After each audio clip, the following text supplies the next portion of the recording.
mga hinigugma diha ni Kristo.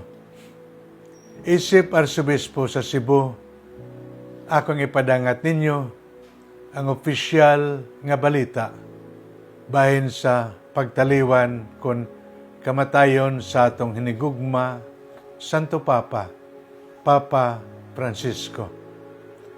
Sayod kita nga sa naglabay nga mga tuig, mga 12 ka tuig, sugod 2013. Ang Santo Papa nagserbisyo sa atong simbahan diha sa espiritu sa dakong gugma, dakong pagsalig sa Dios, o gipakita niya kining gugma labi na sa mga kabos, labi na matud pa sa marginalized.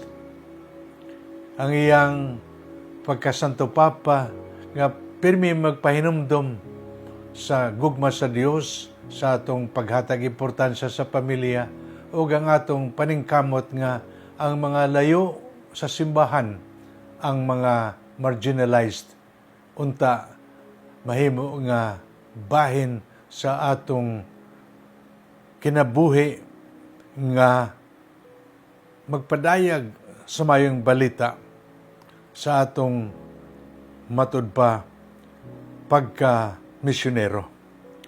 Mga kaigsunan, sayang pagtaliwan ki hangyo ni Cardinal Farrell Camerlengo sa Roma, nga tanan kita magampo og atong hangyoon Diyos atong amahan pagdawat niya sa iyang gingharian.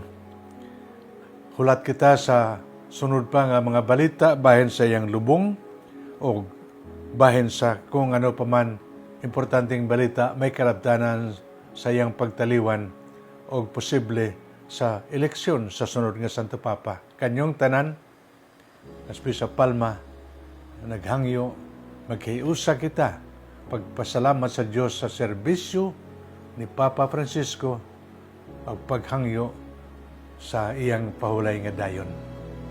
Amen.